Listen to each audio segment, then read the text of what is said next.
کریم اما بعد، ہمارے اس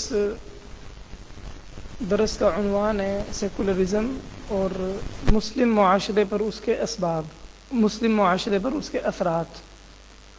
ہماری اس گفتگو کا انداز وہ درس والا نہیں ہوگا کہ جیسے عوام الناس کو درس دیا جاتا ہے، بلکہ اس کا اسلوب وہی ہوگا جو کلاس میں جب مدرس اپنے طلباء کو پڑھاتا ہے جس انداز سے وہ گفتگو کرتا ہے، انشاءاللہ ہمارا انداز بھی یہی ہوگا، کیونکہ آپ طلبہ ہیں، عوام الناس نہیں ہیں۔ تو بہرحال عوام الناس میں اور طلبہ میں فرق ہے، اور دونوں کے طریقہ تحمل میں اور سیکھنے کا جو مستویٰ اور صلاحیت ہوتی ہے اس میں بھی فرق ہوتا ہے۔ آپ میں سے کوئی ایسا طالب علم ہے جو پہلے سیکولرزم کے بارے میں جانتا ہے کہ سیکولرزم کیا چیز ہوتی ہے کوئی ایسا جسے پتا ہو کہ سیکولرزم کیا چیز ہے؟ کسی کو نہیں علم؟ کیا؟ ہاں جی، کیا اشتراکی نظام سے کیا مطلب ہے؟ نہیں، وہ الگ سے ایک فکری مذہب ہے۔ سیکولرزم الگ چیز ہے، اس کے علاوہ کوئی اور کسی اور بھائی کے علم میں ہو، طالب علم کے علم میں ہو؟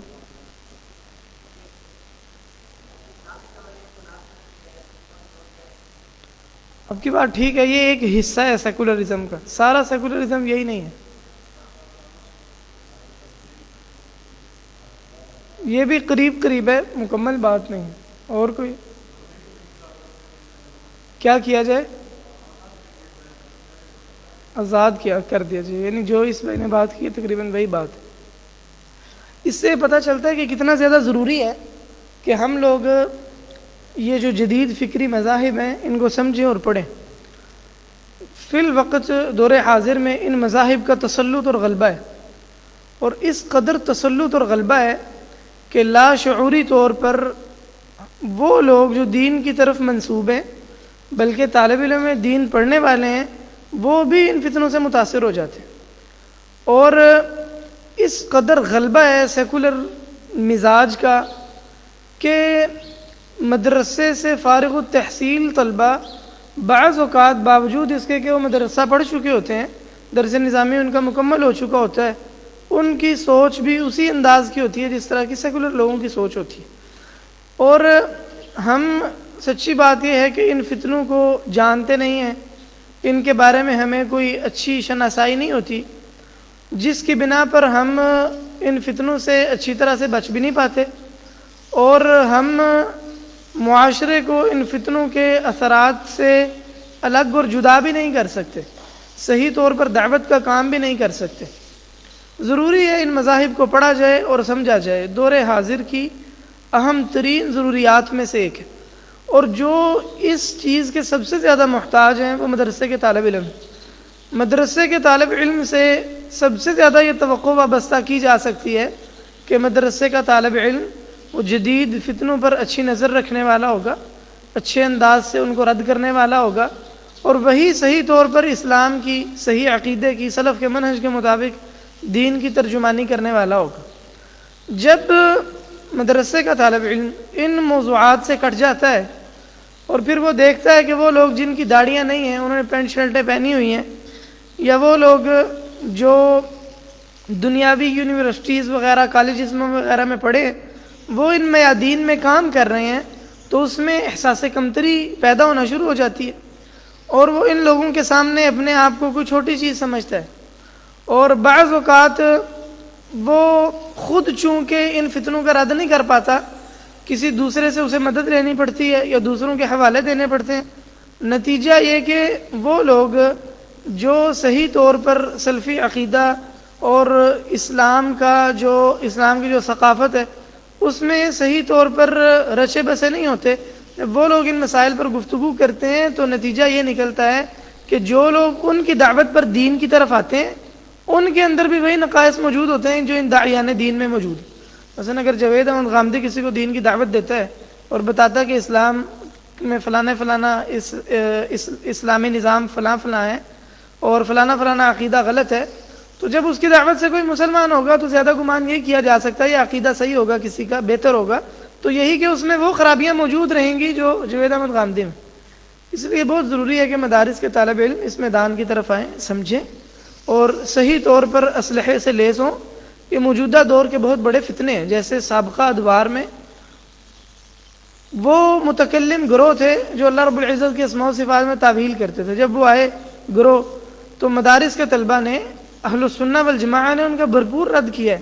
ماتریدیہ، اشاعرہ، جہمیہ، معتزلہ، کرامیہ وغیرہ وغیرہ کا اہل السنہ والجماعہ نے رد کیا. پھر اس کے بعد جب شرکیات عام ہوئیں، الہیات کے باب میں خرابیاں در رہیں امت میں بڑے پیمانے پر، تو جو لوگ شرکیات کا رد کرنے والے تھے اور اب بھی الحمدللہ اس میں اہل السنہ والجماعہ پیش تھے. اہل السنہ والجماعہ نے جس قدر مضبوط انداز سے، بھرپور انداز سے رد کیا شرک کا، قبر پرستی کا، کسی نے نہیں رد کیا. اسی طرح یہ جو جدید فتنے ہیں، ضروری ہے کہ اہل السنہ والجماعہ کے منہج سے تعلق رکھنے والے طلبہ ان موضوعات کی طرف آئیں، انہیں سمجھیں، لیکن ان لوگوں سے سمجھیں جو صحیح العقیدہ ہوں، سلف کے منہج پر ہوں، تاکہ ایسا نہ ہو کہ ان مسائل کو سمجھتے اور پڑھتے خود بھی بگاڑ پیدا ہو جائے. تو بہرحال ہم نے جس موضوع پر گفتگو کرنی ہے اس کا نام ہے سیکولرازم. انگلش میں نا طریقہ کار یہ ہوتا ہے کہ کوئی بھی فکر یا نظریہ وغیرہ بتانا ہونا تو اس کے آخر میں عام طور پر ISM لگا دیتے ہیں، ازم لگا دیتے ہیں.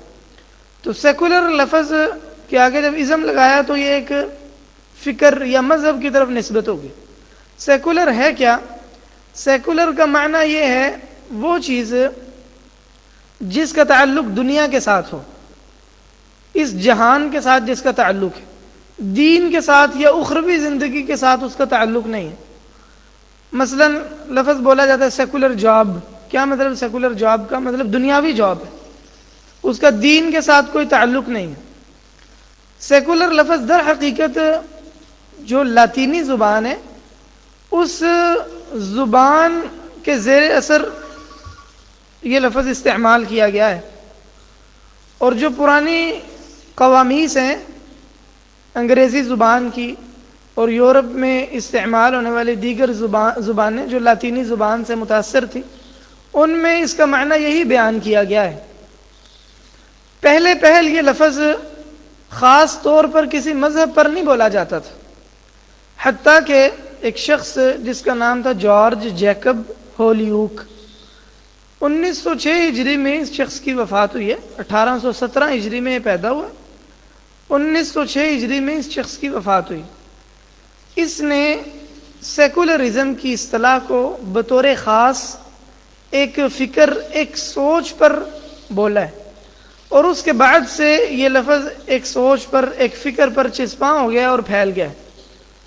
اس کے بعد سے آہستہ آہستہ یہ لفظ رواج پکڑتا گیا، پھیلتا گیا، حتیٰ کہ جو موجودہ شکل ہے، موجودہ جو اس کا پھیلاؤ ہے، اس تک پہنچ گیا. سیکولرزم کا عربی زبان میں ترجمہ، اردو زبان میں عام طور پر اس کا ترجمہ نہیں کیا جاتا، سیکولرزم ہی لوگ بولتے ہیں اسے. عربی زبان میں اس کا ترجمہ وہ علمانیہ کیا جاتا ہے، یہ بعض لوگ علمانیہ کرتے ہیں. اس نام سے کتابیں بھی ہیں، مثلا سفر الحوالی کی کتاب ہے العلمانیہ، بعض نے کہا العالمانیہ، جیسے کتاب ہے العالمانیہ طاعون العصر دکتور سامی عامری کی عربی زبان. تو بعض نے علمانیہ اور بعض نے عالمانیہ عربی زبان میں ترجمہ کیا ہے. اور چونکہ علمانیہ کی طرح لکھا جاتا ہے، دونوں کے شروع میں عین ہے، تو اختلاف یہ ترجمہ کرنے والوں میں ہے کہ یہ عین کی فتح کے ساتھ ہے یا عین کی کسرہ کے ساتھ. عربی زبان میں سائنس کو علم کہتے ہیں، عربی زبان میں سائنس کو علم کہتے ہیں، جبکہ ہم جو دینی طلبہ ہیں، دین سے تعلق رکھنے والے لوگ ہیں، ہم علم قرآن و سنت کے علم کو بولتے ہیں. ہماری اصطلاح میں قرآن و سنت کا علم وہی علم ہے. جبکہ سائنس کا جب ترجمہ عربی زبان میں کیا گیا تو ترجمہ علم کے نام سے کیا گیا. نالج یا اس کے علاوہ کوئی نالج ویسے الگ چیز ہے. تو علم کا سائنس کا ترجمہ چونکہ علم سے کیا گیا ہے تو علمانیہ کا لکھنا املا ایسا ہی ہے جیسے علمانیہ لکھا ہو. اس لیے کئی لوگوں نے چونکہ اس سے جو وہ مقصد حاصل کرنا چاہتے تھے وہ مقصد حاصل کیا انہوں نے، تو اس کے لیے انہوں نے عین کے نیچے کسرہ لگا دیا علمانیہ. مطلب کیا ہوا؟ یعنی وہ فکر یا سوچ جو سائنس پر اور علم پر استوار ہے اور اس کے متعلق عقیدہ رکھتی ہے اس کے درست ہونے کا. تو بہت سارے وہ لوگ جو سیکولرزم کے قائل اور دل دادہ ہیں انہوں نے عربی زبان میں اس لفظ کو علمانیہ پڑھا ہے اور اپنی کتابوں میں اس کو عین کی کسرہ کے ساتھ ہی درج کیا ہے، یعنی وہ چیز جس کا تعلق علم کے ساتھ ہے، یعنی سائنس کے ساتھ ہے، علم اور عقل کے ساتھ، جبکہ یہ غلط ہے بالکل. یہ علم سے لفظ نہیں ہے. جو انگریزی سے عربی لغات ہیں، قوامیس ہیں، یا اسی طرح عربی سے فرانسیسی جو قوامیس ہیں ان کے اندر اس لفظ کو عین کی فتح کے ساتھ ہی استعمال کیا گیا ہے. حتیٰ کہ ایک نصرانی لوئیس بختر مصری اس کا نام تھا، لوئیس بختر مصری، نصرانی تھا، عیسائی. اس نے 1828 عیسوی میں کتاب لکھی جس میں اس نے عربی سے فارسی میں ترجمہ کیا، لغت لکھی جو عربی سے فرانسیسی زبان میں تھی. تو اس میں اس نے جب یہ لفظ لکھا ہے، فرانسیسی سے عربی تھی، عربی سے فرانسیسی، یہ لفظ لکھا تو اس نے اس لفظ کو عین کی فتح کے ساتھ لکھا ہے، یعنی عالمانی، اس نے علمانی نہیں لکھا، عین کی کسرہ کے ساتھ نہیں لکھا. اس پر تفصیل سے بات کرنا اس لیے اہم ہے کیونکہ آپ دینی طلبہ ہیں، عربی پڑھ سکتے ہیں، یا اگر ابھی استعداد کو نہیں پہنچے تو پڑھ سکیں گے. اور ان موضوعات پر عربی زبان میں الحمدللہ بڑا اچھا لکھا ہوا ہے، بہت زیادہ لکھا گیا ہے. اس لیے یہ ضروری ہے کہ آپ کے علم میں ہو کہ اسے عربی میں کیا کہتے ہیں، تاکہ آپ جہاں پر یہ بحث موجود ہے جو اس سے متعلقہ کتابیں ہیں ان سے استفادہ کر سکیں، پڑھ سکیں. آپ کو پتہ ہوگا اس کو عربی میں کیا کہتے ہیں کہ آپ کے سامنے جب یہ عربی کا لفظ آئے تو آپ جان سکیں کہ اس کا معنی کیا ہے. تو بہرحال یہ لفظ عین کی فتح کے ساتھ ہے. اس کے بعد جب عربی سے عربی جو قوامیس ہوتی ہیں ان کے اندر اس لفظ کو شامل کیا گیا ہے تو اس میں بھی اول اس لفظ کو عین کی فتح کے ساتھ ہی شامل کیا گیا ہے، علمانی نہیں بلکہ علمانی. بعض اہل علم نے کہا ہے یا بعض لغت کے ماہرین نے اور اس موضوع پر لکھنے والوں نے کہا ہے کہ عربی زبان میں علم کوئی لفظ نہیں ہے، اس لیے علمانی ہے ہی غلط. وہ کہتے ہیں عالمانی ہی استعمال ہونا چاہیے. تو عالمانی کا مطلب عالمانی یا عالمانی استعمال ہونا چاہیے کہ گویا اس کا معنی یہ ہے وہ چیز جس کا تعلق اس جہان کے ساتھ ہے، اس دنیا کے ساتھ. تو یہ اس لفظ کی جو اس اصطلاح کا جو لفظی معنی ہے، لغوی معنی ہے، یہ اس کی وضاحت تھی. اصطلاحی معنی کیا ہے اس کا؟ البتہ ایک بات اور مزید شامل کر لیں، وہ یہ کہ جو اس کا لغوی معنی ہے اس کے اندر یہ چیز بھی ملحوظ رہے کہ جو اس کا تعلق ہے نا، اس کا جو لفظی معنی ہے وہ چیز جو دنیاوی ہے، تو چاہے وہ دنیاوی زمانی اعتبار سے ہو یا مکانی اعتبار سے، کسی بھی اعتبار سے وہ دنیاوی چیز ہے تو اس پر یہ لفظ اطلاق کیا جاتا ہے، بولا جاتا ہے.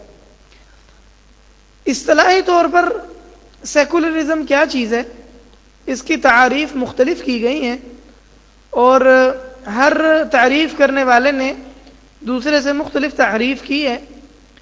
اس کی وجہ یہ ہے کہ سیکولرزم کوئی ایسا مذہب نہیں ہے جو کسی ایک مقدس شخصیت پر ایمان رکھتا ہو یا جس کے کوئی ایسے علماء ہیں جن کا کہا حرف آخر ہو.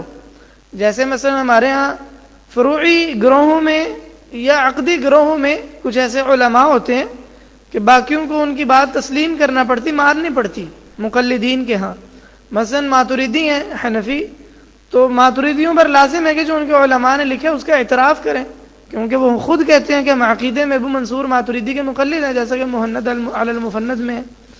یا جیسے فروعی گروہوں میں ہوتا ہے، جیسے حنابلہ ہیں، شوافع ہیں، مالکی ہیں، تو ان پر یہ لازم ہے کہ اگر ان کے ان علماء نے جو ان کے سرکردہ علماء ہیں اگر انہوں نے کوئی بات لکھی ہے تو اسے تسلیم کریں. تو یہ جو گروہ ہیں، مذہبی گروہ ہیں، فکری گروہ ہیں، جو ان فکری گروہوں میں معاملہ یہ نہیں ہے، اس لیے ہر کوئی دوسرے سے اختلاف کرتا ہے. بعض اوقات ایک کی رائے اور ہوتی، دوسرے کی رائے اور ہوتی. تو کوئی معتمد مصدر نہیں ہوتا کہ جس پر پورے مذہب کی بنیاد ہو اور پورا مذہب اختلاف کے وقت سمجھتا ہو کہ یہ ہمارا مرجع ہوگا اور یہ ہمارے درمیان فیصلہ کر دے گا کہ کس کی رائے صحیح ہے. ایسا کچھ نہیں ہے. ہر کوئی اپنی سوچ پر کھڑا ہے یا منتشر افکار ہیں، وہ جمع ہونے کے بعد وہ ایک فکری مذہب بن جاتا ہے. تو بہرحال اس لیے اس کی تعریف مختلف کی گئی ہیں. صحیح بات یہ ہے کہ عالمانی مذہب سیکولرزم وہ مذہب ہے جس میں تمام تر امور اس دنیا کے وہ دنیاوی سوچ پر ہی استوار کیے جاتے ہیں، جس میں اپنے اس دنیا کے تمام امور دنیاوی سوچ پر ہی استوار کیے جاتے ہیں۔ بعض لوگوں نے اس کی تعریف کی ہے کہ یہ وہ مذہب ہے جس میں حکومت کو دین سے الگ کر دیا جاتا ہے، فصل الدین عن السیاست، سیاست سے دین کو جدا کر دینا۔ بعض نے کہا سیکولرزم یہ ہے کہ جو عیسائی پوپ ہیں ان سے الگ کر دیا جائے دنیا کو، یعنی عیسائی مذہب کے جو علماء ہیں، رہبان ہیں، ان کا کوئی کچھ بھی ان کے پاس کوئی سلطہ اور تسلط نہ رہے عوام الناس کی دنیا کے حوالے سے، وہ اس میں اپنی رائے زنی نہ کر سکیں اور کوئی اس میں تشریح نہ کر سکیں، اور دین سے متعلقہ جو ان کے دین میں کوئی حکم اس سے متعلق ہے وہ لوگوں تک نہ پہنچائیں، نہ لوگوں کو مجبور کریں اس پر عمل کرنے کے حوالے سے۔ تو اس طرح مختلف تعریف کی گئی ہیں، لیکن یہ تعریف قاصر ہے۔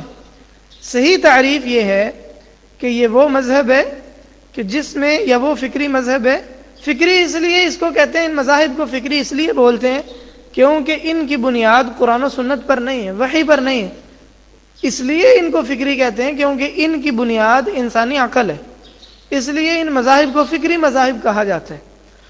تو یہ وہ فکری مذہب ہے کہ جس پر اپنے جس میں دنیا کے تمام معاملات وہ دنیاوی سوچ پر ہی استوار کیے جاتے ہیں، یعنی کوئی بھی کام کرنا ہے تو وہ یہ سوچ کر کرنا ہے کہ دنیاوی لحاظ سے مجھے فائدہ ہوگا یا نہیں، کیا دنیا میں اگر میں یہ کوئی کام کروں گا اس سے مجھے کوئی لذت، کوئی نفع حاصل ہوگا یا نہیں، میری دنیا کا اس میں کوئی فائدہ ہے یا نہیں۔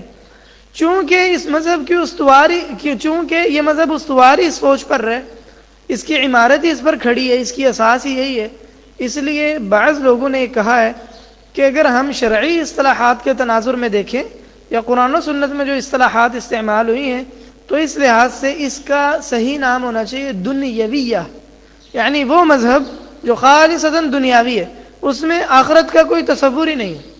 دکتور ادریس الطعان ایک مصری شخص ہیں جن کی کتاب ہے بڑی اچھی، کتاب کا نام ہے العلمانیون والقرآن الکریم، یعنی سیکولر لوگ اور قرآن کریم، کافی ضخیم کتاب ہے۔ اس میں ان کا موقف یہ ہے کہ ان کو دنیویہ کہنا چاہیے، علمانیہ یا عالمانیہ کی بجائے عربی زبان میں یہ جو ہماری شرعی اصطلاحات ہوتی ہیں اس تناظر میں انہیں دنیویہ کہنا چاہیے، یعنی وہ لوگ جو خالصتاً دنیاوی سوچ، جن کے ہاں آخرت کا کوئی تصور نہیں۔ جبکہ بعض لوگوں نے یہ کہا ہے کہ مناسب لفظ ان کے لیے لا دینیہ ہے، یعنی وہ لوگ جن کا دین سے کوئی تعلق نہیں۔ ایک سعودیہ کے عالم ہیں دکتور غالب العواجی، غالب بن عبد الرحمن العواجی، مدینہ یونیورسٹی میں پڑھاتے ہیں، عقیدے کے استاد ہیں اور فکری مذاہب اور ادیان کے۔ تو کہ انہوں نے ان کی کتاب ہے، کتاب کا نام ہے المذاہب الفکریہ، اس کتاب میں انہوں نے اس بات کو ترجیح دی ہے کہ نام لا دینیہ ہونا چاہیے، جبکہ بعض لوگوں کا کہنا یہ ہے کہ لا دینیہ یا دنیویہ دونوں اصطلاحات صحیح نہیں ہیں۔ جیسے دکتور سامر عامری، جن کا بھی میں نے تھوڑی دیر پہلے تذکرہ کیا تھا، ان کی کتاب ہے العالمانیہ طاعون العصر، اس کتاب میں انہوں نے یہ موقف اختیار کیا ہے کہ عالمانیہ کو نہ دنیویہ کہنا چاہیے اور نہ لا دینیہ کہنا چاہیے۔ کیوں؟ وہ کہتے ہیں اس لیے کہ جو دنیاوی ہے نا تو دنیا کی ضد آخرت ہے، جبکہ جو سیکولرزم ہے اس کے نام میں یہ کوئی تصور ہی نہیں ہے، کوئی جوڑے والی شکل ہے۔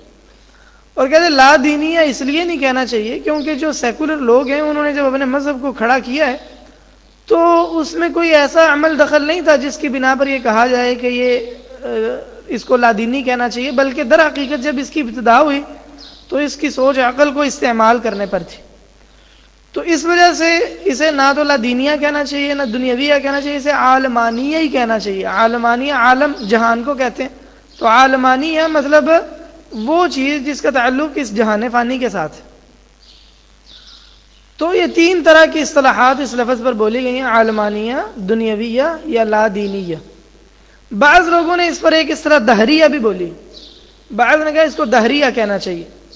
دہر کا معنی زمانہ ہوتا ہے، تو مطلب وہ لوگ جو مکمل طور پر جن کا انحصار اس زمانے پر رہے، یعنی یہ جو دنیا کی زندگی ہے دنیا کا جو وقت ہے اس پر انحصار ہے، تو اس انحصار کی وجہ سے اس کو دہریہ کہنا چاہیے۔ بہرحال جو معروف نام ہے وہ عالمانی ہی ہے، جو اصطلاح ہے دنیاویہ یا لا دینیہ یا دہریہ، بعض لوگوں نے اصطلاح ضرور استعمال کی ہے لیکن یہ اصطلاح عام نہیں ہے، معروف نہیں ہے۔ اب یہ سیکولرزم یا لا دینیہ یا دنیاویہ یہ کیسے مغرب کے اندر پھیلی؟ جتنے فکری مذاہب ہیں ان کا اخراج وہ یورپ میں ہی ہوا ہے، وہاں ہی وہ نمو ہوئے ہیں، پرورش انہوں نے پائی ہے۔ تو کیا اسباب تھے جن کی وجہ سے سیکولرزم مذہب وہ پروان چڑھا ہے، پھیلا پھولا ہے؟ تو اس کے متعدد اسباب ہیں۔ جتنے فکری مذاہب ہیں نا، تقریباً تمام تر فکری مذاہب کے پھیلنے کی وجہ، پیدا ہونے کی وجہ وہ قریب ہے۔ تو چند ایک اسباب میں آپ کو بتاتا ہوں۔ پہلا سبب یہ ہے کہ عیسائی مذہب کی جو طبیعت ہے نا، عیسائی مذہب کا جو مزاج ہے وہ بہت بڑا سبب تھا ان فکری مذاہب کے پیدا ہونے کا۔ عیسائی مذہب چونکہ محرف ہو چکا ہے، اللہ تعالیٰ نے جو دین نازل کیا تھا اس پر تو نہیں ہے عیسائی مذہب، اس میں بہت ساری تحریفات ہو چکی ہیں۔ عیسائی مذہب میں جو عیسائی مذہب کے پادری پوپ وغیرہ ہیں انہوں نے ایسی بدعات ایجاد کر لی تھیں اور کی ہوئی ہیں جن کی بنا پر انہوں نے اپنے مذہب کے لوگوں کو، عوام الناس کو گویا اپنا غلام بنا لیا تھا، فکری طور پر بھی اور اپنے دنیاوی معاملات میں بھی۔ اور اس کی وجہ وہ رسوم ہیں یا وہ عقائد ہیں جو انہوں نے اپنے دین میں بدعی طور پر داخل کر لیا۔ مثلا عیسائی مذہب میں سکوک الغفران چلتے ہیں، یعنی بخشش کی چٹیاں، کہ کوئی شخص وہ اپنے پادری پوپ کے پاس جاتا ہے، اس کو کہتا ہے میں نے فلاں گناہ کیا ہے، تو وہ کہتا ہے مجھے اتنے پیسے دو، وہ پیسے دیتا ہے تو اس کو چٹ لکھ دیتا ہے کہ تمہاری بخشش کی چٹ ہے، تمہیں معاف کر دیا گیا۔ بلکہ اگر وہ کوئی قیمت آپس میں طے ہو جائے تو جو عیسائی ہوتا ہے وہ قیمت ادا کرتا ہے پادری کو، پوپ کو، تو پادری اس کی قیمت کے مطابق جنت میں اس کو جگہ الاٹ کرتا ہے، اس کو کہتا ہے تمہاری اتنی فٹ جگہ ہوگی، اتنے پیسے دو گے، اتنی فٹ جگہ تمہاری۔ اس طرح عیسائی مذہب کے ہاں یہ عقیدہ پایا جاتا ہے کہ آدم علیہ الصلوۃ نے خطا کی تھی اور اس کا کفارہ عیسیٰ علیہ الصلوۃ نے ادا کیا۔ کتنا بیہودہ عقیدہ ہے۔ اس طرح عیسائی مذہب میں بہت بنیادی عقیدہ تثلیث کا عقیدہ ہے کہ اللہ تعالیٰ اور عیسیٰ علیہ السلام اور جبریل یہ تینوں ایک ہی ہیں، اور بعض عیسائی گروہ وہ جبریل کی جگہ پر مریم علیہ السلام کو داخل کرتے ہیں، تو کہتے ہیں کہ یہ تینوں ایک ہی ہیں۔ اب تین الگ بھی ہیں، تین بھی ہیں، تین ایک بھی ہیں، یہ کسی کی سمجھ میں بھی نہیں آتا کہ بھئی تین ہی ہوں گے، تین ایک کیسے ہو سکتے۔ اور عیسائیوں نے یہ بات سمجھانے کے لیے جتنی بھی مثالیں دی ہیں ان میں سے کوئی مثال بھی اس چیز پر فٹ نہیں ہوتی جو ان کا عقیدہ ہے، تو اس عقیدے کو ثابت نہیں کر سکتے۔ تو یہ ہمیشہ خلش رہتی ہے اس بندے کے ذہن میں جو عیسائی مذہب کو ماننے والا ہے اور اپنا دماغ استعمال کرنے والا ہے، وہ کہتے ہیں یہ ہو نہیں سکتا۔ تو وہ کہتے ہیں مذہب ایسا ہی ہوتا ہے، ضروری ہے کہ مذہب ماننے کے لیے اپنی عقل کو ایک سائڈ پر رکھ دو۔ تو پادری کہتے ہیں اگر عیسائی مذہب کو ماننا ہے، نجات پانی ہے قیامت والے دن، تو پھر تم نے سوچنا نہیں، پھر اپنا دماغ بند کر کے رکھنا۔ تو بہرحال عیسائی مذہب میں ہی ایسی چیزیں ہیں جو دوسروں کو ابھارتی ہیں کہ وہ عیسائی مذہب کے خلاف باغی ہو جائیں، ان میں سرکشی کے جذبات پیدا ہو جائیں۔ کیوں؟ عیسائی مذہب ہے اس طرح کا۔ دوسری بڑی وجہ یہ تھی کہ عیسائی لوگوں نے اور یورپ کے جو لوگ تھے انہوں نے عوام الناس پر بہت ہی بدتر قسم کی سرکشی اور ظلم و ستم اور ناروا سلوک وہ شروع کر رکھا تھا۔ اگر انسان بغور جائزہ لے یورپ کی تاریخ کا تو انسان کو بعض اوقات یورپ کے رہنے والی عوام پر ترس آتا ہے کہ کس طرح ان لوگوں پر ظلم کیا گیا ہے۔ تین طرح کے طبقے تھے جن کی چکی میں یورپی لوگ پستے رہتے تھے۔ ایک ان کا مذہبی طبقہ تھا جو پادری پوپ وغیرہ ہیں، ان کا معاملہ یہ تھا کہ پیسے لوٹنے والے تھے دین کے نام پر، اپنی جیبیں تجوریاں بھرنے والے تھے. سلمان فارسی رضی اللہ عنہ کا قصہ ہے نا کہ سلمان فارسی رضی اللہ عنہ ایمان لانے کے لیے کہاں سے نکلے, کیسے پہنچے. تو اس میں سلمان فارسی رضی اللہ عنہ ایک پادری کے پاس گئے نا, جس کے پاس انہوں نے زندگی کا ایک اچھا وقت گزارا. تو جب وہ مرنے لگا نا تو اس نے سلمان فارسی رضی اللہ عنہ کو کہا میرے مرنے کے بعد فلانے پادری کے پاس چل جانا, تو وہ تمہیں بتائے گا صحیح دین کا, اس کے پاس صحیح دین ہے. تو کہتے بہرحال جب وہ مر گیا نا تو اس نے تجوریاں بھری ہوئی تھی پیسے کی, مال و دولت درہم و دینار کی اس نے تجوریاں بھری ہوئی تھیں اس پادری نے, جن کے پاس سلمان فارسی رضی اللہ عنہ رہتے تھے. تو یہی معاملہ تھا سارے پادریوں کا کہ اپنی عوام کو لوٹتے تھے انہی چیزوں کے نام پہ, دین کے رسوم کے نام پہ. جیسے ہمارے ہاں بعض مسلم ان گروہوں میں ہوتا ہے جو اسلام کی طرف منسوب ہے, چاہے وہ کالے کپڑے پہننے والے ماتمی لوگ ہوں یا چاہے وہ قبوں اور قبروں کی تعظیم کرنے والے لوگ ہوں, مزارات کو تعمیر کرنے والے لوگ ہوں. ان کے ہاں بھی یہی ہوتا ہے, دین کے نام پر جیبیں بھری جاتی ہیں. تو بہرحال ایک طرف یہ عیسائی طبقہ تھا, مذہبی طبقہ تھا عیسائیوں کا, دوسری طرف حکمران تھے. حکمران اور جو عیسائی طبقہ تھا نا مولویوں کا, عیسائی جو مذہبی طبقہ تھا, ان دونوں کی آپس میں سیٹنگ تھی کہ عوام کا پیسہ لوٹنا ہے اور دونوں نے کھانا ہے. جو حکمران تھے وہ مذہبی طبقے کا ساتھ دیتے تھے, جو مذہبی طبقہ ہے وہ حکمرانوں کا ساتھ دیتا تھا, دونوں مل کے لوٹتے تھے. تیسرا طبقہ وہ تھا جو مالدار تھا, معاشرے میں مالدار طبقہ. ان لوگوں کے ہاں جاگیردارانہ نظام قائم تھا. جاگیردارانہ نظام میں طریقہ کار یہ چلتا تھا, بدترین قسم کی جاگیرداری تھی کہ اگر کسی کی زمین ہے, کسان اس کے پاس زمین ہے کاشت والی, اس زمین پر جتنے ملازم ہیں وہ اس کے غلام ہوتے, اور جتنی ان کی عورتیں وہ بھی اس کی لونڈیاں ہوتی. وہ ان کی مرضی کے بغیر کچھ کر نہیں سکتے تھے, کچھ کما نہیں سکتے تھے, آزادانہ کھا پی نہیں سکتے تھے. اور اگر ان میں سے کسی کی شادی ہوتی تو یہ چاہتا تو اس عورت کو پہلی رات اپنے پاس بلا لیتا, اور جب یہ اپنی جاگیر بیچتا تو اس جاگیر میں کام کرنے والے جتنے کسان اور عورتیں مزدور طبقہ ہوتا, وہ سارے کا سارا ساتھ خرید و فروخت میں شامل ہوتا. عورتیں بھی بیچی جاتی اور کسان بھی بیچا جاتا. یوں جو کسان طبقہ تھا, مزدور طبقہ تھا, محنت کرنے والا طبقہ تھا, وہ اس مالدار طبقے کے ہاتھوں ذلیل ہوتا رہا. تو یہ تین طبقے عوام کا خون چوستے رہے ہیں. اللہ تعالیٰ کی سنت ہے, جہاں پر بھی ظلم ہوتا ہے نا بالآخر اس کے خلاف بغاوت کھڑی ہوتی ہے. یہ اللہ کی سنت ہے, ایسا ہونا ہی ہونا ہوتا ہے. اور وہاں صحیح دین کا کوئی تصور ہی نہیں تھا. اس بنا پر لازمی تھا کہ آج نہیں تو کل, کل نہیں تو پرسوں یہ بغاوت کھڑی ہونی ہے. اور اس بغاوت نے حکمران طبقے کو بھی قبول نہیں کرنا, مذہبی طبقے کو بھی قبول نہیں کرنا, اور ایسا ہی ہوا. بغاوت کھڑی ہوئی بہت بڑے پیمانے پر, اور دیگر اسباب بھی ایسے پیدا ہو گئے کہ جس کی وجہ سے بغاوت مضبوط بھی ہو گئی, کامیاب بھی ہو گئی. یورپ کی جو تاریخ ہے نا اس کو 3 حصوں میں تقسیم کیا جاتا ہے, جن میں سے ایک دور جو ہے نا وہ ڈارک ایج کا دور ہے. شاید آپ نے نام سنا ہو, جس کو اردو میں عہد تاریک کہتے ہیں. اور ایک اس سے پہلا دور ہے, ایک اس کے بعد کا دور ہے. جو یہ ڈارک ایج ہے نا, تاریک دور, یہ ایسا دور ہے جس میں اسی طرح کا ظلم و ستم ہوتا رہا ہے.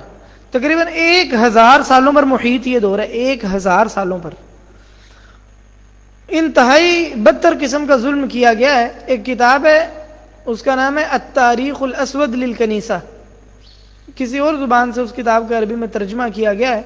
تو اس میں یہ بتایا گیا کہ کلیسے میں کس طرح سے ظلم و ستم کیا جاتا ہے عوام الناس کے خلاف. اور بھی اس موضوع پر کتابیں لکھی گئی ہیں. تو بہرحال یہ تقریباً 1000 سالہ تاریخ ہے. تو پھر انقلاب آیا اور یہ جو مذہبی طبقہ تھا لوگ اس سے بیزار ہو گئے. تو خیر ایک بہت بڑا سبب یہ تھا جو ہم بات کر رہے تھے, ایک بہت بڑا سبب یہ تھا سیکولرزم وغیرہ کے پیدا ہونے میں کہ عیسائی طبقہ, حکمران طبقہ اور مالدار طبقہ یہ عوام الناس پر ظلم کرتے تھے. تو لازمی بات ہے وہ ان سے پیچھے چھڑاتے. ایک نہ ایک دن ان کا دل چاہتا ہم آزاد ہوں, ان لوگوں سے دور ہو جائیں. تیسری وجہ یہ تھی کہ یورپ پر اسلام کی جو ترقی ہے اور اسلام ان دنوں میں جس ترقی سے گزر رہا تھا اور جو مسلمان ایجادات کر رہے تھے, یورپ ان سے متاثر ہونے لگے. ابن رشد ایک مسلمان فلسفی ہیں جن کی کتاب ہے بدایت المجتہد، پڑھتے ہیں مدارس میں، نصاب میں شامل ہوتی ہے بدایت المجتہد۔ ابن رشد کی غالباً 595 ہجری میں وفات ہوئی۔ ابن رشد فلسفی آدمی اصل میں، لیکن فقیہ بھی ہے بہت بڑا۔ ابن رشد دو ہیں، ایک ابن رشد جس کو کہتے ہیں الحفید یعنی پوتا، اور ایک ابن رشد الجد یعنی دادا۔ ابن رشد ایک جو الجد ہیں یہ مالکی فقیہ تھے بہت بڑے، ان کی کتاب بھی ہے المقدمات کے نام سے، فقہ مالکی کی، بڑے عالم تھے۔ ان کا پوتا ہے ابن رشد الحفید جو 595 ہجری میں فوت ہوئے، جس کی کتاب بدایت المجتہد۔ جو ابن رشد ہے یہ بہت بڑا فلسفی بھی تھا، بہت بڑا فقیہ بھی تھا۔ ابن رشد نے چونکہ فلسفے پر کتابیں لکھی ہیں اور فلسفے کو اثر نو زندہ کر دیا، اور ارسطو وغیرہ کی بڑی تعریف کی ابن رشد نے۔ ابن رشد کی بدایت المجتہد تو ہم پڑھتے ہیں، ویسے ابن رشد کوئی اچھا بندہ نہیں ہے، ابن رشد کے عقیدے میں متعدد خرابیاں ہیں۔ تو بہرحال ابن رشد نے فلسفے کو دوبارہ سے زندہ کر دیا گویا، اور عربی میں اس کو نقل کرنے میں بڑا کردار ہے ابن رشد کا۔ تو یورپ میں جب مذہبی طبقے سے بیزاری شروع ہوئی اور مارٹن لوتھر کی تحریک چلی 16ویں صدی عیسوی میں، جو پروٹسٹنٹ کہلاتے ہیں، یعنی وہ عیسائی جو یہ سمجھتے تھے کہ ہر شخص کو انجیل خود پڑھنی چاہیے، اور یہ جو کلیسا کا تسلط ہے نا مذہبی طبقے کا، اس سے ہمیں آزاد ہونا چاہیے۔ تو یہ جو مارٹن لوتھر وغیرہ کی تحریک تھی، اصل میں یہ لوگ مسلمانوں سے متاثر ہوئے۔ انہوں نے دیکھا مسلمان تو خود پڑھتے ہیں قرآن پاک، مسلمانوں میں تو ہمارے والا معاملہ نہیں ہے کہ پورا تسلط وہ مسلمانوں کے عالم کے پاس ہو، ایسا تو نہیں ہے جیسے یورپ میں عیسائیوں کے ہاں ہوتا ہے۔ دوسری طرف یورپ کے لوگ وہ مسلمانوں کی تعلیم حاصل کرنے کے لیے اسپین میں آیا کرتے تھے، اندلس میں، کیونکہ اندلس اس وقت میں بہت ترقی یافتہ ملک تھا، اور اندلس میں مسلمانوں کے بڑے سائنسدان بھی گزرے۔ تو اور اس دور میں جو بندہ یورپ میں کا عربی بولتا تھا نا، سمجھا جاتا تھا کہ یہ بہت پڑھا لکھا آدمی ہے، اور جس بندے کو عربی نہیں بولنی آتی تھی سمجھا جاتا تھا کہ یہ بیچارہ جاہل ہی ہے، اور عربی بولنے والے بندے کو بڑی تعظیم کی نگاہ سے دیکھا جاتا تھا۔ جیسے ہمارے یہاں کوئی انگریزی بولے تو لوگ اس کو آنکھیں اٹھا کے دیکھتے ہیں کہ بھئی پڑھا لکھا ہے، ایجوکیٹڈ ہے۔ جو دین کا بڑا شخص ہے اس کے بارے میں کوئی تصور ہی نہیں ہے، چاہے وہ بخاری کی حدیثیں سے ساری حفظ ہوں، اس کو کوئی نہیں سمجھے گا کہ یہ پڑھا لکھا ہے۔ لیکن وہ 2 لفظ انگلش کے بولے گا تو کیا ہوگا، دیگر لوگ کیا ہوگا، مرعوب ہو جائیں گے۔ تو یہ ان کے ذہن کی مرعوبیت، وگرنہ انگلش نہ کسی کو عزت دیتی ہے اور نہ کسی کی عزت ختم کرتی ہے۔ بہرحال اس دور میں جو عربی بولتا تھا نا، اس کو اس طرح عزت کی نگاہ سے دیکھا جاتا تھا کہ بھئی یہ تو بڑا پڑھا لکھا آدمی ہے۔ تو مسلمانوں میں جو ترقی تھی اور مسلمانوں کی جو زبان کا اثر و رسوخ تھا، علوم سارے عربی میں تھے، انگریز لوگ وہ سیکھ رہے تھے۔ نتیجہ یہ کہ ابن رشد وغیرہ نے جو فلسفے کو نقل کیا تھا وہ بھی یورپ تک پہنچا، اور یورپ کے لوگ اس سے متاثر ہوئے۔ نتیجہ یہ کہ ان لوگوں نے ابن رشد کو پڑھ کے فلسفے کو اپنانا چاہا، سب نے نہیں لیکن بہرحال ایک بڑے طبقے نے، اور پھر عقلی بنیادوں پر اپنے دنیاوی معاملات کو سوچنا شروع کیا، یعنی فلسفی انداز میں دنیا کا جائزہ لینا شروع کیا۔ تو یہ ایک بہت بڑا اثر تھا یہ ایک بہت بڑا اثر تھا ان کے دھارا رخ چینج ہونے میں، کہ انہوں نے مذہبی طبقے سے ہٹ کر عقلی بنیادوں پر اور سوچنا شروع کیا، اور فلسفے کو دوبارہ سے احیاء ملا یورپ میں۔ تو ایک سبب یہ ہے جس کی بنا پر سیکولرزم پروان چڑھا۔ ایک سبب یہ ہے کہ اس دور میں جب لوگ مذہبی طبقے سے بیزار ہو رہے تھے، اسی دور میں سائنسی ترقی بھی ہو رہی تھی۔ راجر بیکن وغیرہ جنہوں نے تجربی علم کی بنیاد رکھی، یعنی سائنسی علم کی، اور فلسفے اور سائنس کو دونوں کو جدا جدا کیا، تو اس دور میں یہ راجر بیکن وغیرہ جو سائنسی ایجادات کر بھی رہے تھے اور تجربی علم کی بنیادیں بھی رکھ رہے تھے، ان لوگوں کا بہرحال جو ان کی کوششیں تھیں اس کا پھل ملنا شروع ہوا، تو مختلف چیزیں ایجاد ہونی شروع ہو گئی۔ اب جو عوام الناس تھے انہوں نے دیکھا کہ لوگ دین سے بیزار ہو رہے ہیں تو ساتھ دنیاوی ترقی ہو رہی ہے۔ نتیجہ یہ کہ ان کے ذہن ایسے بن گئے کہ دنیاوی ترقی تب ممکن ہے جب ہم مذہبی طبقے سے جان چھڑا لیں گے۔ جب تک مذہبی طبقہ ہمارے ساتھ رہے گا نا تب تک دنیاوی طور پر ہم کوئی ترقی نہیں کر سکتے. لازمی ہے کہ ہم دنیاوی ترقی کو بالکل چھوڑ دیں, الگ ہو جائیں. ایک سبب یہ بن گیا. ایک سبب یہ ہوا کہ عیسائی لوگوں میں اس بات پر بہت زیادہ سخت رویہ اختیار کیا جاتا, جو بندہ کوئی ایسی سائنسی تحقیق کرتا جو عیسائی مذہب کے خلاف ہوتی اس کے خلاف انتہائی سخت رویہ اختیار کیا جاتا, اور باقاعدہ سے ایسے ادارے قائم کیے گئے جن کو محاکم التفتیش کہا جاتا تھا. ایسے ادارے قائم کیے گئے جو ان لوگوں کی روک تھام کرتے تھے, پکڑتے تھے جو سائنس پڑھتے تھے. حتیٰ کہ ایسے لوگوں کو جنہوں نے کوئی سائنسی ایجاد کی ہے یا سائنسی علوم پڑھتے تھے انہیں جلا دیا گیا زندہ. ایک بندے کو نہیں بلکہ اس دور میں یورپ کے بہت سارے سائنسدانوں کو زندہ جلا دیا گیا. ایک کتاب ہے, کتاب کا نام ہے الالحاد فی الغرب, عربی زبان میں. کتاب کا مؤلف ہے رمسیس عوض. اس میں اس شخص نے اس طرح کے بہت سارے واقعات نقل کیے ہیں کہ کن, اور عیسائیوں کے ان لوگوں کے نام بھی درج کیے ہیں, ان سائنسدانوں کے جن کو جلا دیا گیا. اور یہ گلیلو وغیرہ یہ تو معروف ہیں کہ ان کے ساتھ کیا سختی برتی گئی ہے. عیسائی جو مذہبی طبقہ تھا ان لوگوں نے ان کو کس نگاہ سے دیکھا ہے. تو بہرحال ایک بہت بڑا سبب یہ بنا کہ لوگ بدظن ہو گئے کہ عیسائی مذہب تو کوئی دنیا کی بات پڑھنے ہی نہیں دیتی. اور عیسائی مذہب جب سائنسی ترقی ہوئی تو بہت سارے جو عیسائی عقائد تھے ان پر بھی زد پڑی جو دنیا سے متعلق ہے, کیوں محرف دین تھا, اللہ تعالیٰ کا نازل کردہ تو رہا نہیں تھا. تو لوگوں نے کہا کہ عیسائی مذہب دنیا کے بھی خلاف ہے, عقل کے بھی خلاف ہے.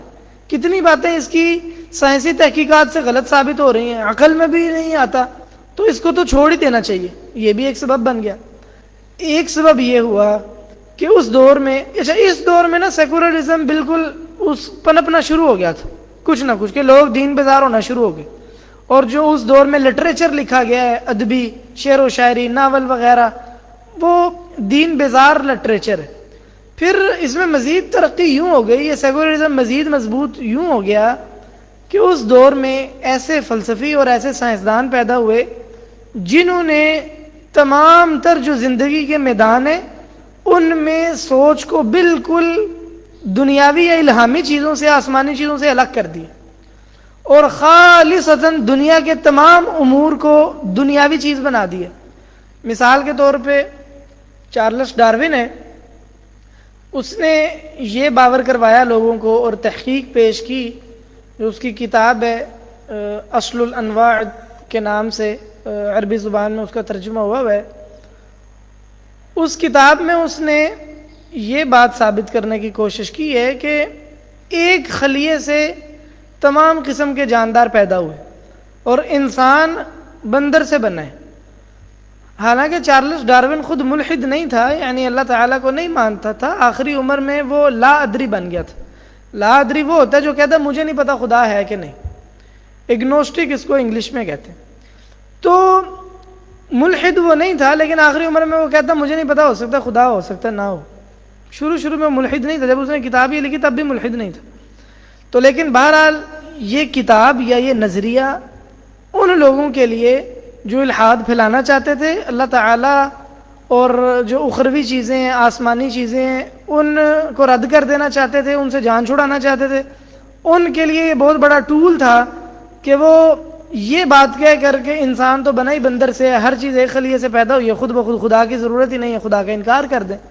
تو ایک طرف یہ نظریہ آ گیا, اس نظریے نے بڑا کردار ادا کیا ہے خدا اللہ تعالیٰ سے الگ کرنے کے حوالے سے. اللہ تعالیٰ کا جب انکار کر دیا تو اللہ تعالیٰ سے متعلقہ ہر چیز کا انکار ہو گیا, آخرت کا, فرشتوں کا, کتابوں کے نزول کا, تقدیر کا, جتنے اسلامی عقائد ہیں سب کا انکار ہو گیا.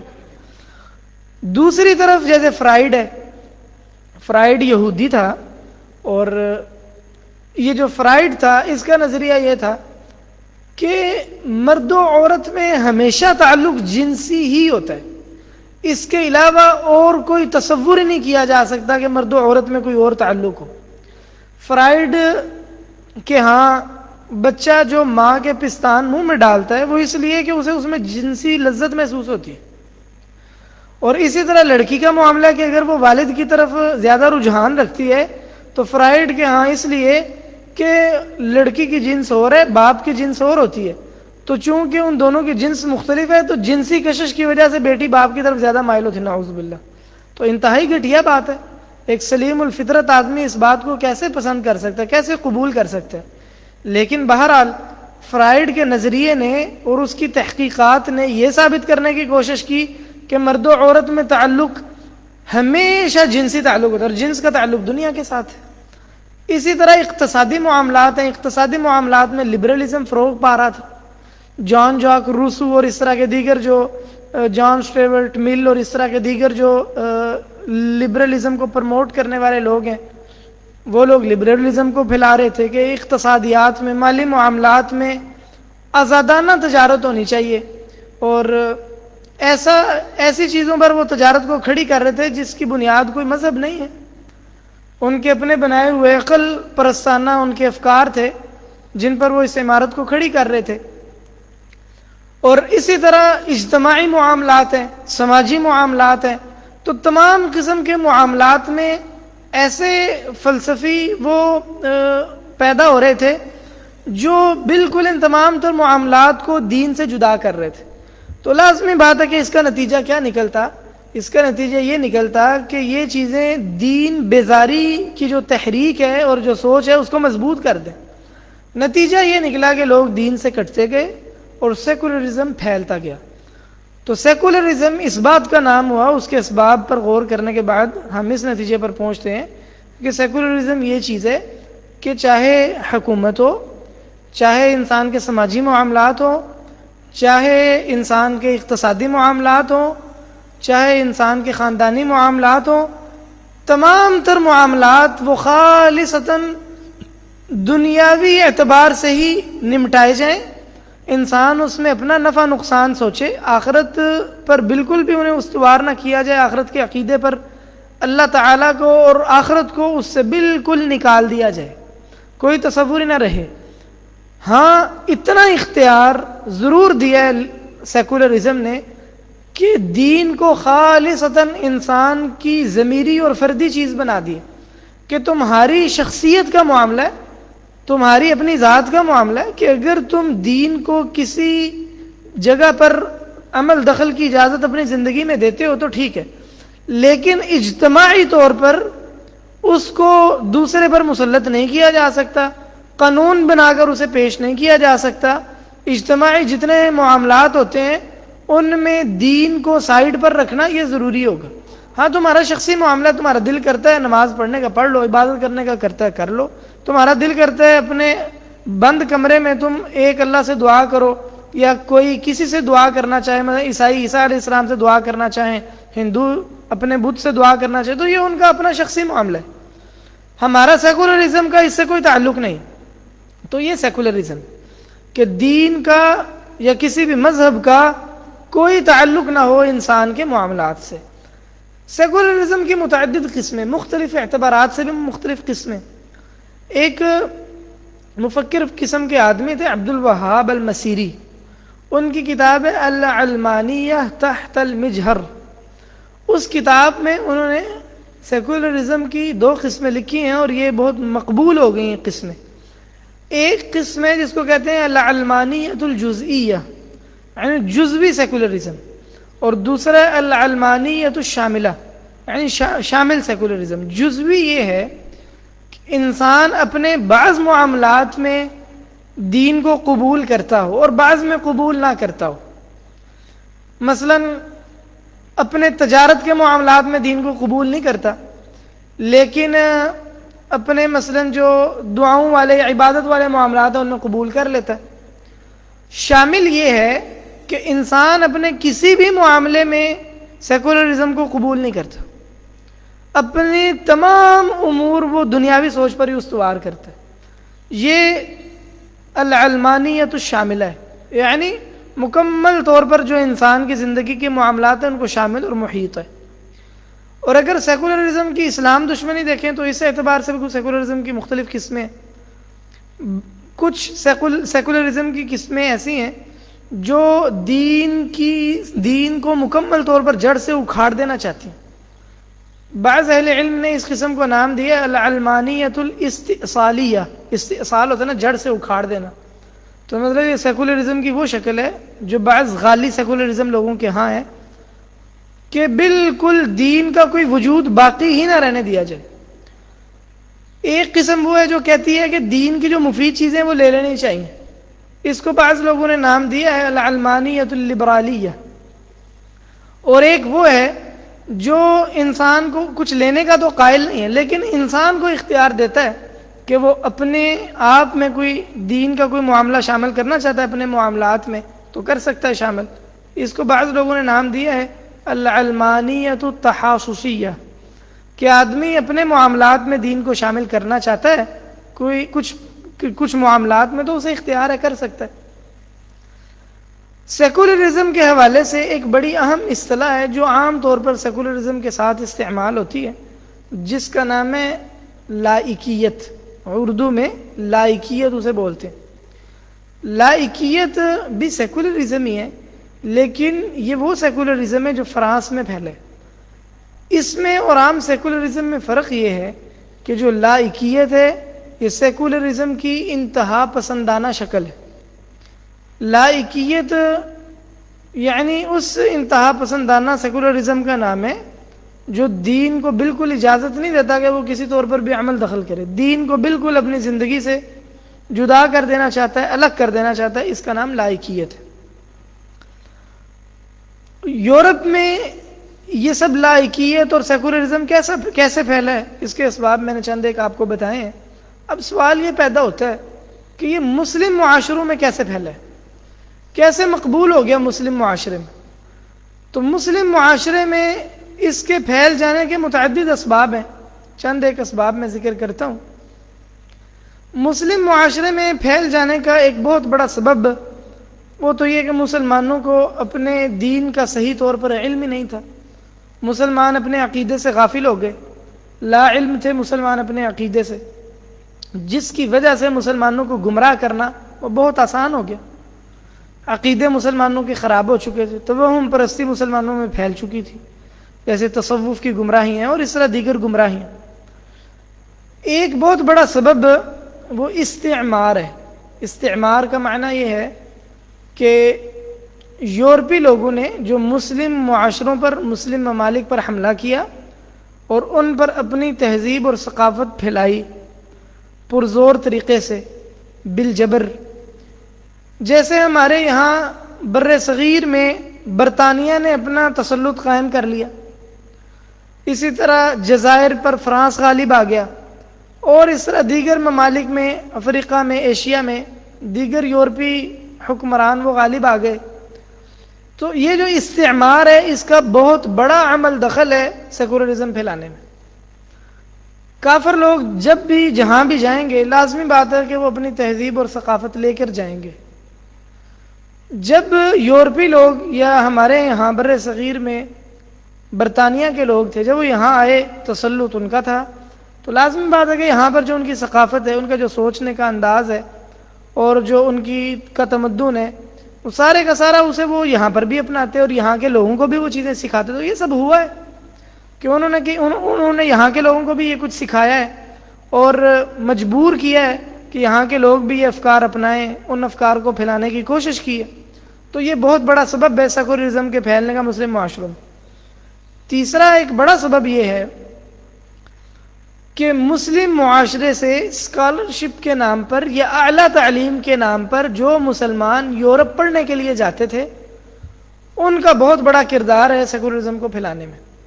جب یہ لوگ ان یونیورسٹیز سے جو یورپ میں پڑھ کر آتے ہیں تو وہ شکل کے تو مسلمان ہوتے ہیں یا کاغذی طور پر تو وہ اسلام میں سے کسی مسلم ملک کی طرف منسوب ہوتے ہیں لیکن ان کی سوچ اور فکر وہ نہیں رہتی.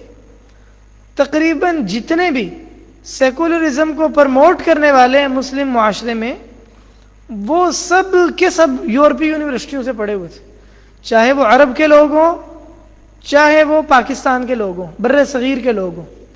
تقریباً اکثر یورپ کے پڑھے ہوئے لوگ تھے. ان لوگوں نے بہت بڑا کردار ادا کیا سیکولرزم کو پھیلانے میں. تو یہ ایک بہت بڑا سبب تھے سیکولرزم کو پھیلانے کا. ایک بہت بڑا سبب یہ تھا کہ مسلمان وہ اپنی نااہلیوں کی وجہ سے، معصیت اور نافرمانی کی وجہ سے جیسے دین میں گمراہی کا شکار تھے، اسی طرح دنیاوی طور پر بھی ترقی یافتہ نہیں رہ رہے تھے، بلکہ مفلوق الحال ہو چکے تھے۔ آپس میں لڑائی جھگڑے اور عقیدے کی خرابیاں اور ایسی چیزوں نے انہیں پہلے ہی منتشر کر رکھا تھا، جس کی وجہ سے جب یورپ میں ترقی ہوئی تو مسلمان ان کو اجلال اور تعظیم کی نگاہ سے دیکھنے لگے کہ یورپ میں تو بڑی ترقی ہو گئی ہے۔ جیسے مسلمان ابھی بھی دیکھتے ہیں کئی کہ یورپ میں تو جناب فلانی مشین ایجاد ہو گئی ہے، انہوں نے تو اتنی ترقی کر لی ہے، ہم لوگ ابھی کہاں کھڑے ہیں۔ تو یہی معاملہ اس وقت بنا کہ لوگوں نے جب دیکھا کہ یورپ اتنی ترقی کر رہا ہے تو کچھ لوگوں کے ذہنوں نے اس بات کو قبول کر لیا کہ یہ ترقی اس بات کی مرہون منت ہے کہ انہوں نے اپنے مذہب سے جان چھڑائی ہے، نتیجہ ہمیں بھی جان چھڑانی پڑے گی۔ تو ایک یہ بہت بڑا سبب تھا۔ ایک بہت بڑا سبب پراپوگنڈا تھا، جو اس دور میں تو اتنی بڑی شکل میں نہیں ہوا، آج کل یہ بہت بڑی شکل میں میڈیا کے ذریعے، فلموں کے ذریعے، کہ یہ باور کرانا کہ ترقی وہ بلا شبہ مذہب سے دوری کی مرہون منت ہے، مگر مذہب سے دور ہوں گے تو ترقی ہوگی، اور مولوی کو ایک دبا ہوا شخص دکھانا کہ یہ حقیر شخص ہے، اس کی کوئی اہمیت نہیں ہے، اور مولوی کا مذاق اڑانا، اور جو بھی دین سے یا دینی شخص سے متعلقہ چیزیں ہیں انہیں ڈیگریڈ کرنا۔ نتیجہ یہ کہ اس پراپوگنڈے کا اثر عام بندے کے ذہن میں بلا شبہ یہ ہوا اور ہوتا ہے کہ وہ یہ سمجھتا ہے کہ میری خیر اسی میں ہے کہ میں دینی طبقے سے ہٹ جاؤں، جدا ہو جاؤں، اپنے مولوی سے الگ ہو جاؤں۔ اسی لیے ہمارے ہاں مولوی گویا بے گالی بنا دی گئی ہے یورپ کی وجہ سے، اور یہ ساری سوچ مولوی کو مولوی کہہ کے حقیر نگاہ سے دیکھنا ہے کہ سب کا سب پیچھے یورپ سے آیا ہے۔ در حقیقت یہ مسلمانوں کی بنائی ہوئی یا مسلمانوں کی اختراع نہیں ہے، یورپ سے سیکھی ہوئی بات ہے۔ تو بہرحال یہ چند ایک اسباب تھے مسلم معاشرے میں سیکولرزم کے پھیلنے کے، اور بھی دیگر اسباب بھی ہیں، وقت طویل سے طویل تر ہوتا جا رہا ہے۔ سیکولرزم کا حکم کیا ہے شرعی طور پر؟ بلکہ اس سے پہلے ایک اور پوائنٹ بہتر ہے کہ اس پر گفتگو کر لیں، وہ یہ ہے کہ سیکولرزم مسلم معاشرے میں جو پھیلا ہے تو ہم دیکھیں کہ کن کن میادین میں پھیلا ہے، کون کون سی چیزیں اس سے متاثر ہوئی ہیں۔ تو ہم دیکھتے ہیں کہ ہمارے اعلیٰ طبقے سے لے کے نچلے طبقے تک، اور سیاست سے لے کے، حکومت سے لے کے، ہمارے اقتصادیات، ہمارے قوانین، خانگی معاملات، عائلی معاملات، ہمارا زندگی کو جانچنے کا یا زندگی اور تجزیہ کرنے کا جو انداز ہے، اسلوب ہے، ہمارا جو اپنا کیریئر طے کرنے کا اسلوب ہے، یہ سارے کا سارا ہی متاثر ہوا ہے۔ ہماری پڑھائی، ہماری تعلیم، ہمارے ادارے، یہ سب متاثر ہوئے۔ تو آپ اندازہ کریں کہ کس قدر زیادہ اثر ہے اس کا اور کتنا بڑا پھیلاؤ ہے اس کا۔ آپ سیاست لے لیں تو آپ جانتے ہی ہیں کہ اتاترک نے کیسے وہ جدا جدا کر دیا اور خلافت توڑ دی، دین کو بالکل خلافت سے الگ کر کے رکھ دیا، حکومت سے الگ کر دیا، اور اس نے بالکل بدل کر رکھ دیا جو خلافت کا نظام تھا یا اسلامی حکومت کا نظام تھا۔ یہ صرف ترکی میں نہیں ہوا صرف، بلکہ تیونس میں بھی ایسے ہوا ہے، اور اسی طرح دیگر عرب ممالک میں، مصر وغیرہ میں بھی ایسے ہوا ہے، اور مصر اس سے بہت زیادہ متاثر ہوا ہے، اور جو چھوٹے چھوٹے نئے ملک بنے، لبنان وغیرہ، ان میں بھی ایسا ہی ہوا ہے۔ تو یہ بہت بڑا میدان ہے جس میں سیکولرزم نے اپنا اثر دکھایا ہے کہ سیاست سے دین کو الگ کر دیا۔ جب اسلامی خلافت قائم تھی تو شرعی حدود تھی، جب اسلامی خلافت ختم ہو گئی، یہ اگرچہ عثمانی حکومت میں بہت ساری بدعات موجود تھیں، اس لیے مکمل طور پر تو وہ اسلامی نہیں تھی، شرکیات وغیرہ بھی ان میں آ چکی تھیں، لیکن بہرحال اسلامی حدود تھیں۔ جب وہ ختم ہو گیا سب کچھ اور سیاست جدا ہو گئی دین سے، تو اسلام جو شرعی حدود ہیں ان کا کوئی نام و نشان نہیں، سوائے اس کے کہ سعودیہ کچھ حدود پر عمل کرتا رہا یا ابھی بھی اس پر عمل ہوتا ہے، وگرنہ اکثر حدود ان کو وحشی نعوذ باللہ تک قرار دیا گیا اور بالکل انہیں جدا کر دیا گیا سیاست سے۔ اسی طرح حکومتی طور پر عائلی قوانین ہیں، خاندانی قوانین ہیں، روز بروز انہیں سیکولرائز کرنے کی کوشش کی جاتی ہے کہ انہیں دین سے بالکل جدا کر دیں، اور پاکستان میں بھی ایسا ہی ہے، یا بر صغیر میں بھی ایسے ہوا، اور جو دیگر عرب ممالک ہیں ان میں بھی ایسا ہی ہوا۔ اکثر مسلم ممالک میں ایسا ہی ہے کہ کوشش کی جاتی ہے کہ انہیں اگر کوئی ان میں ایسا کوئی قانون رہ گیا جو ابھی تک سیکولرائز نہیں ہوا تو اسے بھی سیکولرائز کر دیا جائے. تو جو سیاسی معاملات ہوتے ہیں نا مکمل طور پر انہیں سیکولرائز کرنے کی کوشش کی گئی ہے کہ ان میں بھی یہی دنیاوی سوچ ہی ڈال دی جائے اور اسی پر وہ معاملات طے کیے جائیں, دین کا نام و نشان بھی نہ ہو. اسی طرح ہمارے تجارتی معاملات ہیں, سیکولرزم پسند نہیں کرتا زکوٰۃ کو, یا جو دین کا طریقہ کار ہے تجارت میں اس کو پسند نہیں کرتا. سیکولرزم کے ہاں کوئی حلال حرام نہیں ہے, سیکولرزم کے ہاں حلال حرام وہ ہے جو آپ چاہیں, آپ کا دل چاہے. تجارت میں سیکولرزم کے ہاں کوئی بھی ایسی کوئی ذات نہیں ہے, کوئی ایسا مذہب نہیں ہے جو حلال و حرام طے کر سکے. انسان آزاد ہے, وہ جیسے مرضی تجارت کرنا چاہے تجارت کر سکتا ہے. تو اقتصادی معاملات میں بھی ایسے ہوئے. ہمارے علمی میادین کو لے لیں, علمی میدانوں میں بھی ایسے ہوئے. مدرسے کو الگ کر دیے, سکول کو الگ کر دیے. مدرسے کو سکول سے الگ کر کے مدرسے کو حقیر نگاہ سے دیکھا جاتا ہے اور اس کو وہ سہولیات نہیں دی جاتی ہیں جو دنیاوی سکول والوں کو دی جاتی ہیں. اساتذہ کو وہ تنخواہیں نہیں دی جاتی, سرکاری وہ سرپرستی نہیں حاصل ہوتی جو سکول وغیرہ کو حاصل ہوتی ہے, اور دیگر قسم کی مراعات وہ سکول کالج یونیورسٹیز وغیرہ کو دی جاتی ہیں جو دینی مدارس ہیں ان کو نہیں دی جاتی. تو ہمارا جو پڑھائی کا سارا نظام ہے وہ بھی سیکولرائز کرنے کی کوشش کی گئی کہ کسی طرح سے دین کو الگ کر دیں اور دنیا الگ رہ جائے اور دنیا کو پروموٹ کیا جائے, گویا انہیں ہیرو بنا کے دکھایا جائے, انہیں پڑھا لکھا بنا کر دکھایا جائے, اور جو دین پڑھے لوگ ہیں ان کی کوئی حیثیت نہ ہو اور انہیں حقارت کی نگاہ سے دیکھا جائے. اسی طرح علماء سے تعلق ہے, علماء سے تعلق میں بھی لوگوں کو سیکولرزم نے بہت متاثر کیا ہے کہ لوگ مولوی سے کٹ کر رہ گئے, مولوی کو گالی بنا دیا گیا ہے, وہ پسند نہیں کرتے مولوی کے پاس اٹھنا بیٹھنا, سمجھتے ہیں کہ یہ تو ایک حقیر چیز ہے اور معاشرے کی ایک حقیر شخص ہے. تو مولوی کو ذلت کا استعارہ بنا دیا گیا ہے کہ جب بھی مولوی لفظ بولیں تو آپ کے ذہن میں آ جائے کوئی حقیر سا, کوئی ذلیل سا آدمی ہوگا, کوئی عزت اور کوئی پروٹوکول اور کوئی اچھا معیار آپ کے ذہن میں اس کے لیے نہ ہو مولوی کے لیے. تو ہمارا یہ جو علماء کے ساتھ تعلق تھا اس کو بھی بالکل الگ کر دیا گیا ہے. تو ہمارے جتنے معاملات ہیں نا سیکولرزم نے ان کو متاثر کیا ہے, اور ہمیں دینی طور پر ان معاملات کو طے کرنے کی گنجائش نہیں چھوڑی, ہم اتنا زیادہ متاثر کیا ہے سیکولرزم نے. اگلی بات جو ہم کرنا چاہ رہے تھے کہ سیکولرزم کا حکم کیا ہے, شرعی طور پر سیکولرزم کو ہم کیا کہیں گے. سیکولرزم وہ خالصتاً کفری عقیدہ ہے. سیکولرزم کے کفر ہونے میں کوئی شک نہیں ہے اہل السنہ والجماعہ کا, بلکہ مسلمانوں کا اس پر اجماع ہے. جو مسلمانوں کے معتبر علماء ہیں, چاہے وہ بریلوی ہوں چاہے وہ دیوبندی ہوں اپنے اپنے فرقوں اور حلقوں کے, اور چاہے وہ شافعی ہیں, مالکی ہیں, حنبلی ہیں, یا عقدی لحاظ سے کوئی ماتریدی ہے, کوئی اشعری ہے وغیرہ وغیرہ, سب کا اس پر اتفاق ہے کہ علمانی مذہب سیکولرزم مذہب یہ خالصتاً کفریہ مذہب ہے. یہ لا الہ الا اللہ محمد الرسول اللہ جو کلمہ توحید ہے اس کے ہی منافی ہے. لا الہ الا اللہ کا معنی کیا ہے کہ اللہ کے علاوہ کوئی معبود برحق نہیں ہے, کیونکہ سیکولرزم میں آپ کی خواہش ہی آپ کی اپنی معبود ہے, کوئی تعلق نہیں ہے اللہ تعالیٰ کی عبادت کا اور اللہ تعالیٰ کی کو اعلیٰ ذات ماننے کا, اور اللہ تعالیٰ کو اعلیٰ ذات مانا جائے اور پھر اللہ تعالیٰ کی اطاعت کی جائے, کوئی تصور ہی نہیں ہے اس میں. اور جو شروط لا الہ الا اللہ ان کے بھی منافی ہے یہ, اور محمد الرسول اللہ کے بھی منافی ہے, کیونکہ جو سیکولرزم ہے یہ اپنے معاملات کو نبوی طریقے کے مطابق طے نہیں کرتی. یہ نہیں دیکھتی کہ نبی علیہ الصلوۃ والسلام کی سنت سیرت حکم اس کے متعلق کیا ہے. سیکولرزم کا اس سے کوئی سروکار نہیں ہے. سیکولرزم متعدد نواقض اسلام پر مبنی ہے.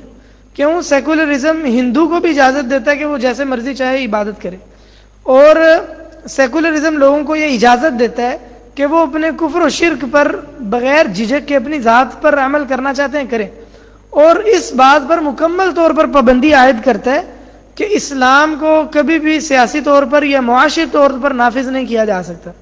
یہ خالصتاً کفریہ چیز ہے, تو اس کے کفر ہونے میں کوئی شک نہیں. سعودی علماء کی لجنہ دائمہ کمیٹی کا فتویٰ بھی یہی ہے کہ یہ کفریہ عقیدہ ہے, اور فتویٰ دینے والوں میں شیخ عبدالعزیز بن باز رحمہ اللہ, شیخ عبداللہ الغدیان رحمہ اللہ, اور اس طرح دیگر علماء شامل ہیں جنہوں نے فتویٰ دیا کہ کفری عقیدہ. اسی طرح ہمارے دور حاضر میں ایک بڑے اچھے عالم ہیں سعودیہ کے, شاید آپ جانتے ہونے, آپ نے دیکھا ہونے ویڈیوز وغیرہ, شیخ صالح العثیمی، بہت اچھے اور بہت بڑے عالم ہیں. ان کا لیکچر ہے ایک سیکولرزم پر تقریباً گھنٹے ایک کا، اس کا نام ہی ہے العلمانیہ بیان خطر العلمانیہ بیان حقیقت العلمانیہ و خطرها علی الاسلام، غالباً یہ نام ہے پورے لیکچر کا. تو بہرحال بہت اچھا لیکچر ہے، اور وہ پی ڈی ایف شکل میں بھی، تحریری شکل میں بھی موجود ہے کہ جو انہوں نے لیکچر دیا کسی نے اس کو قلم بند کر کے تو اس سے پی ڈی ایف نشر کیا ہے، وہ سن سکتا ہے اگر کوئی تو سنے، بڑا اچھا لیکچر. تو بہرحال اس میں انہوں نے بھی یہی موقف اختیار کیا کہ یہ کفری عقیدہ ہے، تو اس کے کفر ہونے میں کوئی شک نہیں. ہاں البتہ یہ بات ذہن میں رہے کہ سیکولرزم کی جو اصل اور ٹھیٹ شکل ہے یہ خالصتاً کفریہ ہی ہے، اس کے کفر ہونے میں کوئی شک نہیں. ہاں البتہ بعض لوگ سیکولرزم سے متاثر ضرور ہیں لیکن وہ سیکولرزم کو سمجھتے نہیں ہیں، اس لیے ہم ان شخصیات کو کافر نہیں کہتے، اس لیے کہ ان بیچاروں کو سیکولرزم کی حقیقت کا پتہ نہیں ہے.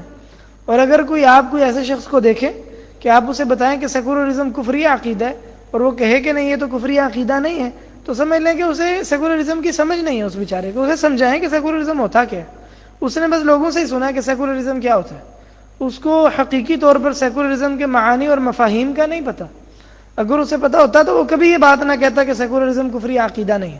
تو بہرحال سیکولرزم ایک کفری عقیدہ خالصتاً، اور سیکولرزم سے اگر کوئی متاثر ہے تو ہم اس کی تکفیر نہیں کرتے، ہم یہ کہتے ہیں کہ یہ عقیدہ کفری ہے. ہو سکتا ہے وہ مکمل طور پر اس سے متاثر نہ ہو، اس کے کچھ شبہات ہوں، ہو سکتا ہے وہ لا علم ہو، اسے سمجھ نہ ہو. تو چونکہ ہم اہل السنہ والجماعہ تکفیر معین اور تکفیر مطلق میں فرق کرتے ہیں. ہمارے ہاں تکفیر معین الگ چیز ہے اور تکفیر مطلق الگ چیز ہے. تکفیر معین مطلق کا یہ معنی نہیں ہوتا کہ تکفیر معین بھی کر دی جائے.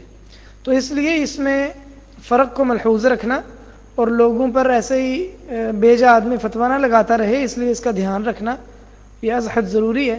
بس اسی پر اکتفا کرتے ہیں. اقول قولی ھذا واستغفر اللہ لی ولکم ولسائر المسلمین فاستغفروہ انہ هو الغفور الرحیم.